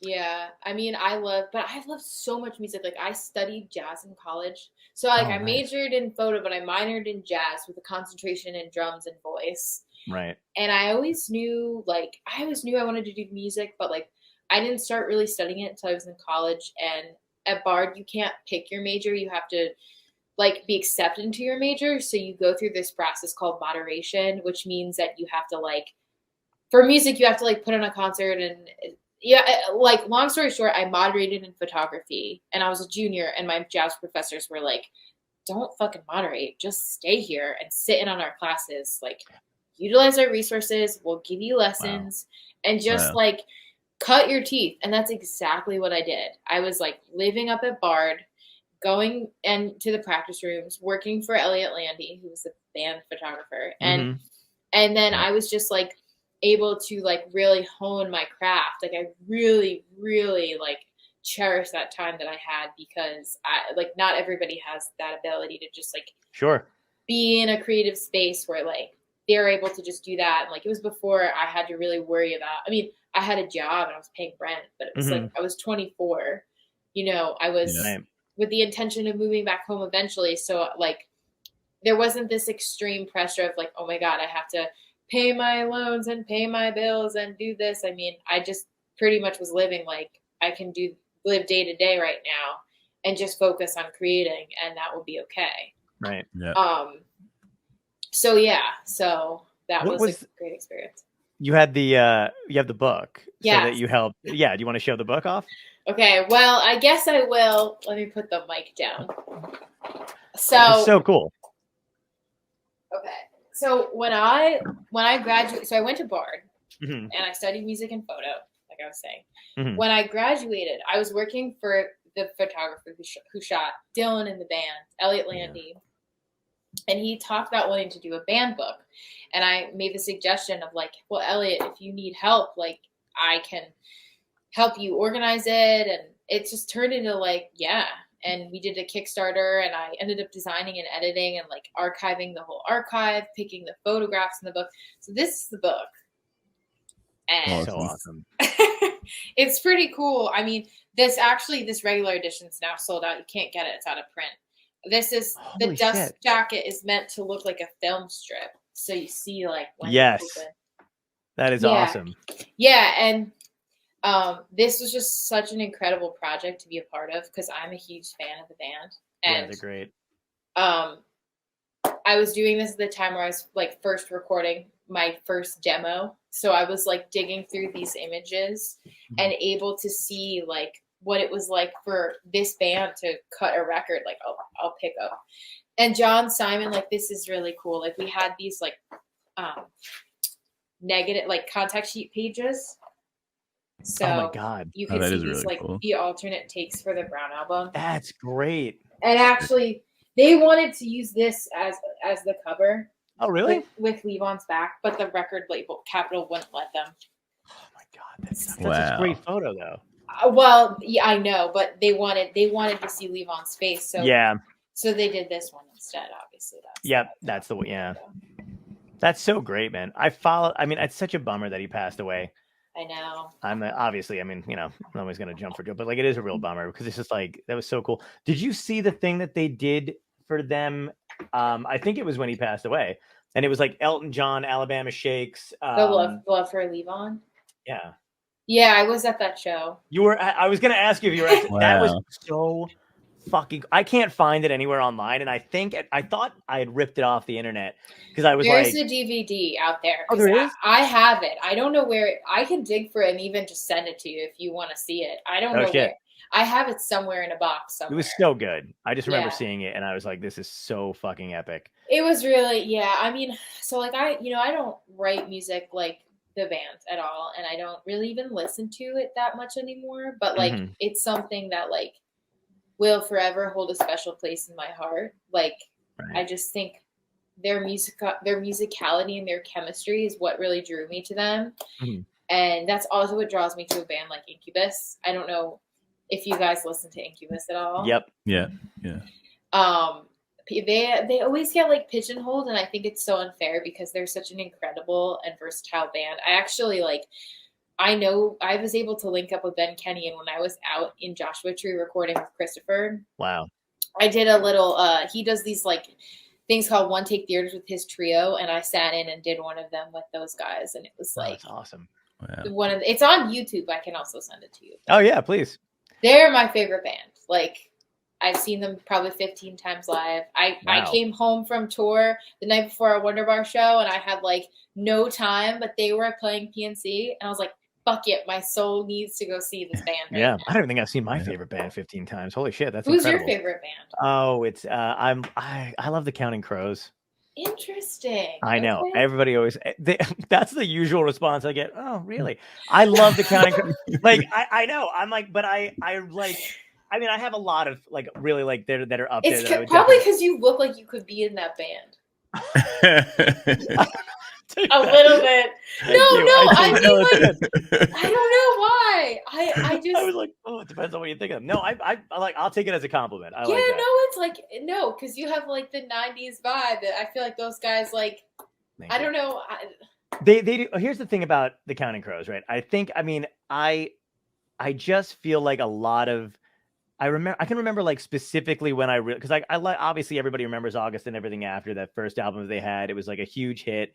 All the songs are great. Mr. Jones, Long December, you know, all that shit on that album. And then, but like, you know, when I remember being like 23, 24 and like really getting into all their shit. And I can like, it was just one of those things where like all the lyrics, all the music kind of resonated with everything that was going on in my life. I was like, oh man, I fucking feel that. I totally get that. And I really just got into them that way. And I have these weird memories, like when I listen to those songs again, that like will take me like a time traveling. It'll just take me right back to like. That's really like the power of music, you know? Right? It is. I love this. Like, it's very funny. Like a couple people actually recently said to me, like, your music is very nostalgic for me, and that is like the highest compliment to me, because okay, so other bands that I love, like love Third Eye Blind, like that self-titled first record is a fucking banger. Every single song on that record, you're like, what the fuck, this is so good. I listened to that record so much as a kid, and like I remember driving down Ocean Avenue in Seabright because I grew up in Red Bank. And are you from Monmouth County? No, but I have a store in Red Bank. No which way. is crazy. We've been there like 17 years. Yeah. No way. What store? Down to the Felt. No worries. Okay, cool. Yep. So I remember like driving down Ocean Ave. I listened to that record so much I had 3 different copies because I scratched it so much. The CD in my car. Same thing with the Pro Up to the Murder for Incubus. That record changed my life. Nice. But yeah, man. I mean, all that nostalgic 90s rock, like it's just like when you were saying the thing before about how it's just in you, like the music, whenever, I literally thought of a Counting Crows line from one of their songs, High Life, which is, I wasn't made in this scene, I was born in this scene, it's just my way. Like he's like, I wasn't born in it, I wasn't made from it, it's just who I am. And I thought of it immediately, and I always think of, I don't tell anybody because no one gives a shit, but like like I put it in there now because why not? But yeah, it's like one of those things, like I'll be like, oh my god, yeah, that lyric goes to the thing or whatever, and then people will be like, John's stupid. But it's it's pretty great. I guess I say interesting only because I don't really know their music. Like, it's my reaction, and I think other people's reaction is like that, probably because it's one of those bands where it's like I don't really know them beyond the hits. Exactly. Yeah, you won't like it's unless you like, you know, have a friend. Seems like I have to check them out. Well, I'll send you so like you don't even have to tempt me to do it. I'll be like, oh yeah, this one. Yeah, send me stuff. I mean, I also love a lot of. I mean, the funny thing is that's all the music I like love. It's like in my blood. But like the sonic references for this record are like, you know, I love like Ty Segall. He's been something a lot. Like a lot of the heavier stuff. Illiterate Light, that band White Reaper. Oh god, so many good bands. Okay, White Denim. There's this local band. Well, they're from Philly, and he's a really good friend of mine, Joe Michelini, American Travis. Oh my god, of course. Fucking hold on a second. I've got Joe Michelini stories for days. Oh, are you from Tom's River? Yes. We have this conversation? Okay. Yeah, Tom's River and you know, High School East and Okay. Yeah. I'm short trash. And so yeah. But yeah, Joe Michelini, man. God, there's photos of us somewhere. At parties and shit. Yeah, it's I've got stuff from his first band. Him and Jen, who was in the Front Bottoms for a little bit, and then pieced. But yeah, she's great. But yeah, Joe, oh my fucking, and also Brick and Mortar. I'm sure you know those guys. Extension. Well, River City Extension. Yeah, that was their first band. Thank you. You saw that I was struggling. Yes, I got it though. That time I remembered, unlike the last time, which I couldn't help you until I Googled it. I know, that was hilarious, but that was pretty great. But yeah, Brick and Mortar, you know those guys too, right? Yep. Yep. I used to go see them all the time too. I mean, we both know Emily Grove. She's a close friend of mine forever. Love Emily. Yeah, she's the best. But yeah, there's a lot of bands I don't like. I'm like right now, one of my favorite bands is Wolf Alice. Hell yeah. I went to see them at Stone Pony, and she's fucking amazing. And that last album they did was fucking nuts. It was so good. Yeah. So yeah, totally. Yeah, I mean, like, so I'm kind of all over the spectrum. I love jazz too. Like, I love Thelonious Monk. Yep. Oh, nice. Bill Evans. Yep. And I studied, like, I took a master's of bebop class, and the composer we studied was Monk, and it was like the most insane class. It was amazing. Wow. Holy shit. But like, you know, you have kind of a very like I've heard like all your stuff. You have kind of a very jazzy vibe that you kind of bring into all of your stuff. Is that on purpose? I think that's just how I hear music. Like, that's how I understand music. Like, nice. I'm not trying to write jazz, but I don't think about songs in terms of keys. I think about them in terms of really modes. But they inevitably end up being in a key because I don't veer so into the weirdness, into the weeds, that it's like, this is like atonal. It all makes sense in my head. And then once I get it out, like a song like Tomorrow's Another Day is kind of a weird song because, again, this is the last song on the record. It is not out yet, so I'm talking about nonsense. But it's just, the song is like all the chords are major, and it kind of changes keys when it goes to the chorus. But when you hear it all in context with the melodies and the guitar parts, it all makes sense. Right. So everything is like very, very specific, but it's not just like your straight 1-4-5. Definitely not. It's definitely got an element of that sort of. But I also like that like weird, ambiguous, kind of more like cinematic, like dreamy, like even like Jeff Buckley. I would say probably a lot of them like structural chords that I hear is a lot of the stuff that he did, but in my own way. Nice. I don't know. It just kind of all fucking comes out. Sometimes it's more soulful. Sometimes it's way more psychedelic. Right. Like again, Floyd. You just let it flow through you. Yeah, I just. Yeah. If I'm feeling something and it's speaking to me, I don't try and fight it. I'm not trying to sound like anything. I just want to sound like, a lot of times I write songs where I'm like, wow, this is not a great song for my voice. Oh, wow. Like I definitely am not the right singer for this. Like, but I do it anyway because it's like, it speaks to me. But like, I guess a better way of saying that is like, I feel like some producer would probably come along and be like, wow, we have like the next Amy Winehouse. Listen to this super sultry jazzy voice. Let's make sure she's doing ballads and Aretha Franklin and this and that, because that's definitely where my voice shines. But that's not the kind of music that I want to play. When I pick covers, I'll put those in my set and it'll be an opportunity to showcase. Like, we do a killer version of White Rabbit. And I don't know. You were doing covers during the pandemic. You were like taking requests and like singing stuff for people. Like, I remember you doing a bunch of that stuff. Like once or twice. Yeah, I did. Yeah. I didn't do it. Like, Emily was doing it all the time. Emily was like crushing it. Yeah, she was from like the get-go. Yeah. Like, I remember like literally just like leaving my phone on when she was streaming and like working on shit. And I was like, my friend's doing her thing. Yeah. But like, so songs like that like are very fitting for my voice. Like, I get it compared to Rachel Price a lot vocally. But that's why I kind of tell people when I try and explain my music, it's like My Morning Jacket meets Amy Winehouse, because it's like the psych rock elements and the heaviness, but I have a very jazzy voice. So, but it is interesting because a lot of times I do write songs and I'm like, man, this is like not great. Like, this isn't necessarily what a producer would come along and be like, this isn't where you should be, but I don't fucking care. Fuck that shit. Yeah. I just do what makes my soul happy. And sometimes it's more talky. Sometimes it's more drony, sometimes it's more soulful, Yeah. Well, that's what A&M Records guys did. I mean, they didn't worry about what was the overly produced kind of shit. They were just like, hey, is it good? Do you feel good when you're doing it? And then just make the fucking record. And then if it's genuine to you, that's what'll sell. Exactly. And that was kind of the message I was getting from these guys like Eric and Paul while I was working on my record. Because like, I struggle a lot. I'm very affected by noise. I'm very affected by social media. I'm like probably more so than most people. Like, I feel like I'm like an exposed nerve because I'm just like, I just like, things affect me. I take things personally, and I hate that. I struggle with that. I for a long time hated that about myself.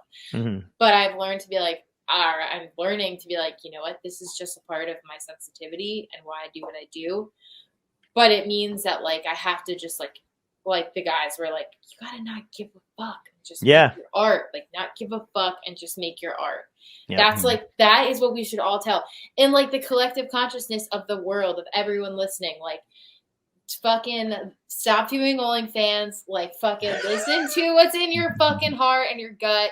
Find something to be passionate about. There you go. I'm gonna name this episode Rachel Ana Dobken wants you to stop doing OnlyFans. That's what I'm gonna call it. Oh my god! Just gonna play that on a loop. Right? Find your passion and let's go. Yeah, find your passion and quit OnlyFans, guys. It's just like there's the collective consciousness is like needs to come back to here. There needs to be a return to the genuine, in my opinion. Nice. I like that message. That is a great I've kept you for far longer than I promised you I was going to keep you, but I could keep talking to you all night. I don't even remember how long was this supposed to be. An hour. But it doesn't matter. Like we stay. Listen, you're in good company. I mean, Glenn Phillips stayed for like 2 hours. It's fine. But I'm going to ask you the big 3 if you're cool with it. Are you ready? All right, here we go. I like how chill you are right now. Yeah, I'm just chilling on this. Relaxing, like whatever. So first question is, if you can go back in time and talk to your younger self, what piece of advice would you give yourself that would help you today? I think it would be to stop being so self-conscious.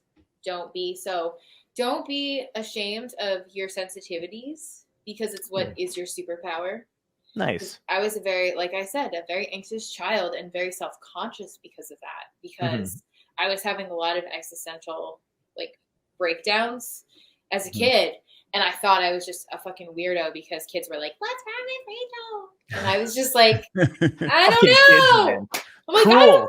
I was like, I don't know. We're learning long division. There's fucking meteors in the sky. Why are we here?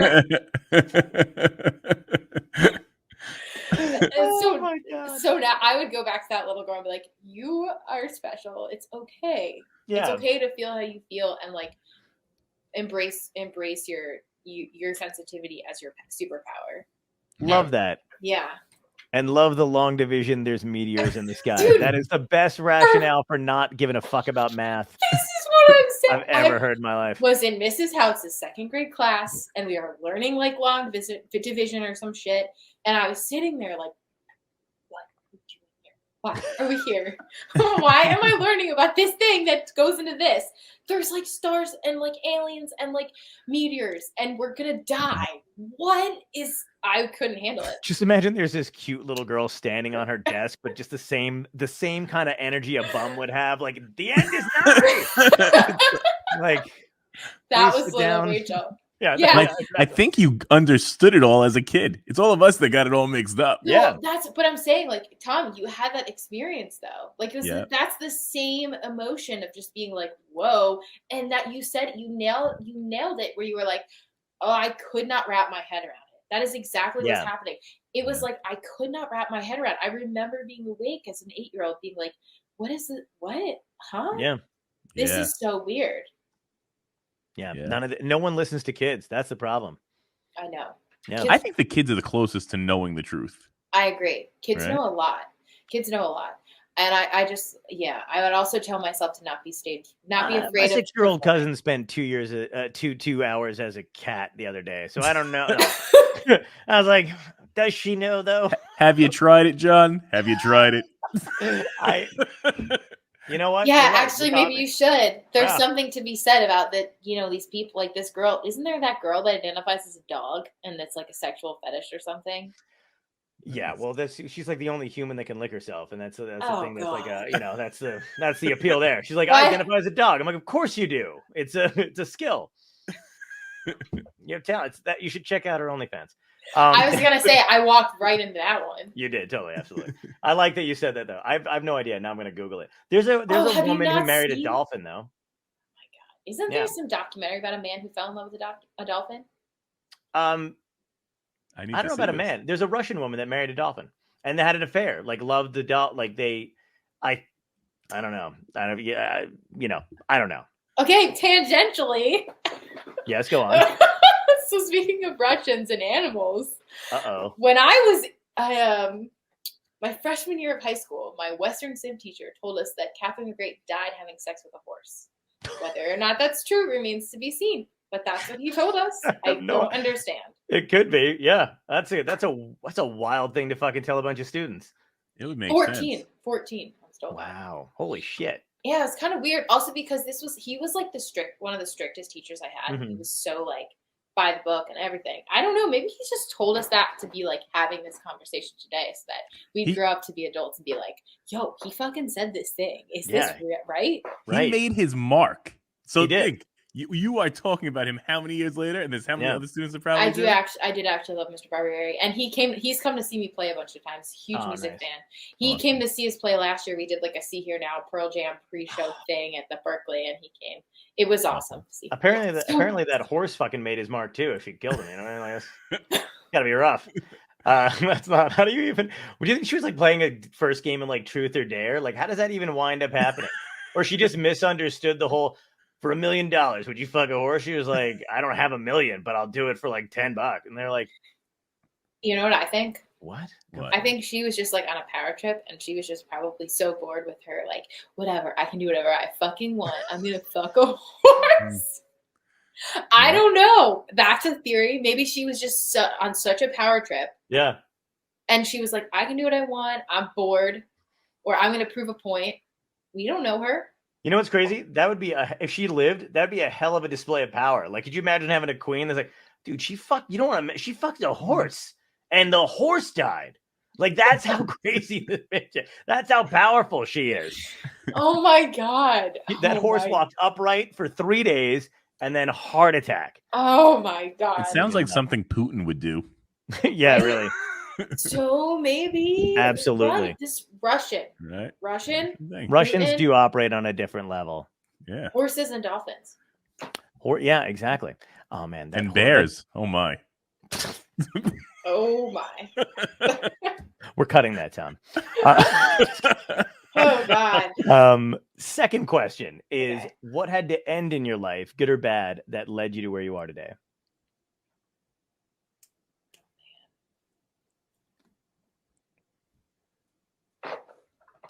I don't really know how to answer this question. It's a tough one. It sounds so like, all right, this is going to be pretty literal, but probably my 2 relationships that ended. Oh yeah. That sounds so stupid. I feel like I come up with a better answer. No, I mean, the relationship thing is heavy though. I mean, like it's a catalyst for, believe it or not, we've had like, it's a catalyst for a lot of shit. Like, I would not be doing stand-up if a relationship didn't end. I mean, I was dating someone he was wonderful. I loved him very much. And you don't have to lie to us. No, he really was. I care for him deeply. I mean, he's married now with his new wife in Connecticut, and I wish him nothing but the best. But for a while, it was upsetting. And then, like, I was going to date my best friend and creative partner after him, and he's the one that really fucked me over and stabbed me in the back and left. But I wrote like half the record. There you go. Now, if he ever watches this, I mean, he's gonna know when he hears the songs. Whatever. That's great. Yeah. I mean, not the terrible part of it, but the creative part at the end of the day. Yeah, I mean, like, wish him nothing but the best. It's unfortunate more than anything that the friendship ended because we were like as thick as thieves, but happens. Isn't it crazy how like when you're going through something like traumatic or like even like a relationship, a heartbreak type of thing or whatever, when I think about some stuff I've written or create like jokes or whatever that I still use, that still land, that really don't have much meaning to me anymore, but I know exactly when I wrote them, why I wrote them, or like stuff I drew like that wound up in magazines or whatever it was because of like, a fucked up relationship or whatever it was. Like, it's just crazy because I was like, man, I was in an immense amount of pain, but to avoid it, I had to like deep dive into, whatever creative outlets I could. Yeah, absolutely. I think for me too, I write a lot about the human condition. It's funny. It's not funny because it sucks, but I've like had friends tell me like your kryptonite is like your relationships. Like you might be destined to just have these cluster crazy fucking situations because it gives you a lot of fuel to like be able to tap into like a side that people can't but need to hear, and that made me feel really good because like I really feel like I'm supposed to do this to help people cope and like relate. That's awesome. And that is really important for me. I agree, but also please tell me that we can tap into it in a happier way too. Jesus Christ. Like, I'm not like, I believe me, I'm like, in my head forever saying like type of thing at this point, but at the same time, like, I hope there's like a happy creative spot we can tap into and doesn't have to always be, turmoil and shit. But I think there is also because like, I also was the same conversation I was having with my friend about like, I feel like for this new record in particular, a lot of it is just about like life mantras and things. Like the song Acceptance is about yourself. It's about conversations with yourself and running around and spinning your wheels, like, you know, and like finally you come to the conclusion where you're just like, holy shit, like all the answers were inside of me all along. There was no, like, the bridge lyrics are like, so you sink until you swim and then you play until you win, hoping now will be the time that you finally feel alive. Then you wake up and you'll say, oh, that you're better off today, leaving all that you've left behind. So there you go. That's kind of fitting with what you're saying. Yeah. But it's just these moments of like self-realization that I hope I can give to people to be like, hey, you know what? All of those external things that you're searching for or you're dabbling with, whether it's relationships or substance or just emotionally, you don't need that. You can find this here, because honestly, that's the only place you're going to find the truth. Right. Absolutely. So I think it is. No. I think it's all of the above. I don't think you have to be so sad and depressed. Nice. No, I don't think so either. I completely agree. Also, you're like, I don't think I have an answer for this question. You fucking nailed it. That was great. So third question ties into the show. Okay. It's fun. If this is a genuine dystopia, more so than we're already in, but you had your choice: zombies, aliens, comet heading toward Earth, climate change, whatever, right? Oh, Jesus. But it's everybody's last day. You know it's your last day. What's your epic death? How do you want to go out? Oh my God, epic death. Well, part of me is thinking comet because it'll just be swift and quick. Okay. Nice. I like that. But that seems like the path of least resistance. But who wouldn't want to see that fucking aliens? Yeah. I want to see the aliens. Nice. They're there. I don't want them screwing me over. I don't want them like ripping my head off. That sounds terrifying. Yeah, that would suck. I don't want to do zombies at all. That is my nightmare. No. Okay. No. We're not gonna go there. All right. Have had dreams about being in basements with baseball bats. No. Really? Yes. Oh shit. All right. I have really intense dreams, and Do you not like horror movies, or do you like horror movies? No, I can't. Holy shit. I cannot fuck with horror movies. I have way too vivid of an imagination. Wow. Okay. I like psychological thrillers, but I do not like gory, like murdering, like cut your head off horror movies. All right. Although I've been watching Ozark, which is fantastic. Oh, Ozark is phenomenal. It's really. Have you gotten to the end yet? No, I just finished season 3, and it was. Oh. Literally. Oh my God. Anyway, like 2 nights ago, I finished season 3, and I was like, yo. Yeah. Like, love Stranger Things. Wow. Oh yeah, Stranger Things is so fucking good. That's a great show. That was the other show that's very kind of like Losty. There's like lost things, not completely, because that's like its own thing. But Twin Peaks, Stranger Things, Lost exist in a similar sort of psychological realm. What's the show with the kid in the crystal ball at the end of it? You know what I'm talking about? The whole show winds up being this town and this. I don't know. And this kid's not crystal Santa ball. Claus. Just kidding. Yes, it's Tim Allen. I'm thinking it's the kid from wherever. No, it's fucking. Is it Picket Fences? No, you know what I'm talking about? Right. I never saw Picket Fences. They think all of TV shows is still this kid. The Truman Show. Who has a. Just kidding. No, but that's a great fucking movie. Also a great movie. Yeah.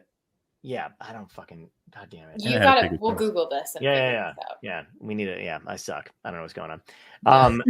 Clearly, we all do because we can't. I don't know what it is. It's all long COVID shit. We're gonna drop dead of in like 5 years. No, man. Yeah, I'm kidding. No, we're gonna be fine. Don't let me get on that soapbox. another 4 hours. Seriously. Thank you for coming on with us and spending so much time. Oh my God, it was awesome. Can't wait to hang out. I'm sorry I didn't shut up. That's the whole point of the show. Yeah, no, you're fine. You're great. Okay, good. But yeah, I'll catch you. I don't know. We're gonna come see you live at some point. Yeah, hell yeah. We live relatively close, so it's not like I won't see you at all, probably. But. Yeah, and I'll say, like, for everyone listening, and I'm sure you'll put this, follow me on social medias. I'm in kind of a lull of playing right now, only because I'm working on this record. But, like, obviously I wanted to come on and chat with you guys and make the connection. Yeah. But, like, Instagram I use the most. Follow me on Spotify because that's where the record, I'll be pushing it. And, yeah. And what are the handles? What's the name on Instagram? It's just my full name. So it's written here, Rachel Ana Dobken. It's my full name. Nice. You can search me, same thing, everything. Oh my God, that's so nice. Thank you so much, Jackie. Oh, nice. That's so sweet. Learning how to Jackie's let great. go is about yourself as well. Some people think it's about a relationship, but it's about yourself. Oh. I thought it was about a relationship too. See, but that's the beauty, is that it's like I want listeners to be able to hear the songs and make it what makes sense to them. That's the whole thing. That's awesome. Have you ever heard somebody transcribe one of your songs? You're like, okay, that's way fucking out there. You mean in terms of interpreting it? Yeah. You're like, that's not it at all. No, I don't think so, actually. That's cool. Well, I mean, you want to try me? No. What you got, John? JP, one of your let's songs, go. I'm pretty sure, is about you in a basement being eaten by zombies. I'm not 100%, but I'm just kidding. I don't want to put that in your head. Everybody wants. No, you're awesome. We'll throw your socials up. I'll let you know when this comes out. Yes, thanks for coming on. Thank you so much. Absolutely. Thanks. You guys rock. I'll come back anytime and we can keep talking about life. Yes, can't wait. We'll have you on for the MS benefit that we do this year. Oh, I would love that. Yeah. Absolutely. Thanks again. Cool. Thank you. See you soon. Bye. Bye.